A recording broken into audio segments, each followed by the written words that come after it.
नमस्कार। दिवाली की रौनक भाई शुरू हो चुकी है और सबसे पहली जो जगमगाहट होती है वो है धनतेरस की। पर क्या ये दिन सिर्फ सोना चांदी खरीदने का है? असल में इसके पीछे सदियों पुरानी कहानियां हैं और बड़े गहरे मतलब छिपे हैं। तो चलिए आज इसी पर से पर्दा उठाते हैं। तो सोचने वाली बात यह है कि एक ही त्योहार और उसमें धन और सेहत दोनों का जश्न एक साथ, ये थोड़ा अजीब नहीं लगता है ना? तो चलिए आज इस मजेदार पहेली को सुलझाते हैं, एक एक करके इसकी परतों को खोलते हैं। सबसे पहले तो इस नाम को ही पकड़ते हैं। धनतेरस ये शब्द संस्कृत के दो हिस्सों से बना है। पहला है धन, मतलब दौलत, समृद्धि, और दूसरा है तेरस, जिसका सीधा सा मतलब है 13वां दिन। देखा, पहला सुराग तो इसके नाम में ही मिल गया। और ये जो 13वां दिन है ना, ये कोई आम दिन नहीं है। ये त्योहार आता है हिंदू कैलेंडर के कार्तिक महीने में कृष्ण पक्ष के 13वें दिन। तो तेरस का मतलब सीधा सीधा त्योहार की तारीख से जुड़ा है। अच्छा, अब वापस आते हैं उस सवाल पर कि धन और सेहत का क्या कनेक्शन है। तो इसका जवाब हमें मिलता है एक बहुत ही पुरानी और मजेदार कहानी में, समुद्र मंथन की कहानी। और यही वो कहानी है जो बताती है कि धनतेरस का मतलब सिर्फ सोना चांदी खरीदना नहीं, बल्कि इससे कहीं ज्यादा है। कहानी कुछ यूं है कि देवताओं और असुरों ने मिलकर अमर होने के लिए अमृत निकालने की सोची, और इसके लिए उन्होंने पूरे ब्रह्मांडीय सागर को मत डाला। इस मंथन से एक से बढ़कर एक दिव्य खजाने निकले, और फिर ठीक 13वें दिन सागर से निकले भगवान धन्वंतरी। और उनके हाथों में क्या था? एक तरफ अमृत का कलश और दूसरी तरफ आयुर्वेद के सारे ग्रंथ। और बस यहीं से जुड़ता है सेहत का कनेक्शन।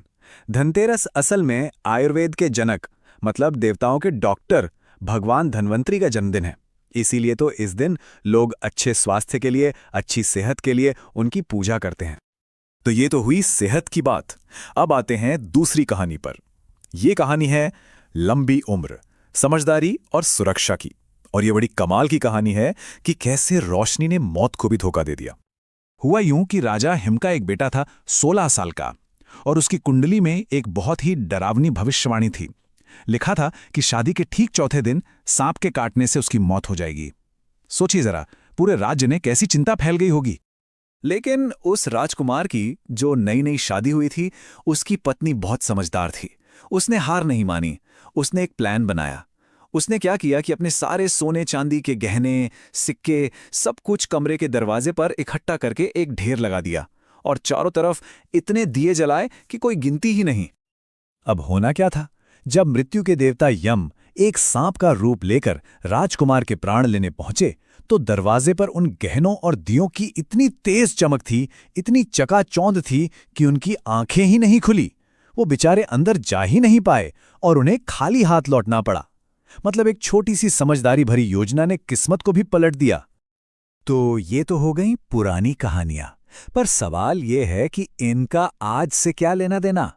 आज के जो हमारे रीति रिवाज हैं, उनसे ये कैसे जुड़ती हैं? चलिए देखते हैं कि ये कहानियां आज भी कैसे जिंदा हैं हमारी परंपराओं में।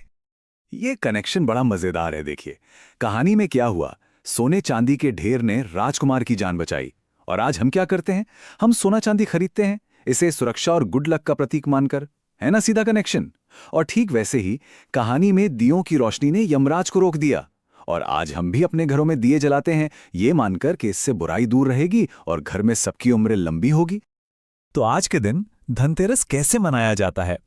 भाई, लोग सोना चांदी या कम से कम नए बर्तन तो खरीदते ही हैं।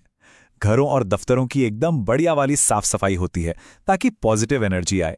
दरवाजों पर खूबसूरत रंगोली बनाई जाती है। रात में तो दिए जलते ही हैं। और हाँ, जो बिजनेस वाले लोग हैं वो अपने नए बही खाते भी इसी दिन शुरू करते हैं। तो फिर इन सारी कहानियों का, इन सारी परंपराओं का निचोड़ क्या है? मतलब धनतेरस का असली मर्म क्या है?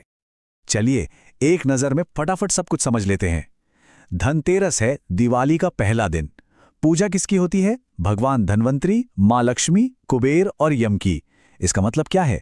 सिर्फ पैसा नहीं, बल्कि अच्छी सेहत, समृद्धि और सुरक्षा, सब कुछ। और मुख्य रस्मी क्या है? कोई धातु खरीदना, दिए जलाना और घर की साफ सफाई। तो सबसे जरूरी बात यह है कि ये दिन दिवाली की शुरुआत का सिग्नल है, उस बड़े जश्न की शुरुआत जो अंधेरे पर रोशनी और बुराई पर अच्छाई की जीत के लिए मनाया जाता है। और धनतेरस, समझिए उस जश्न की पहली चमक है। और जाते जाते एक सवाल छोड़ जाता हूं, सोचिएगा जरूर। आज हम ऐसे कितनी ही रस्में निभाते हैं जिनके पीछे की पुरानी कहानियां हमें पता ही नहीं होती।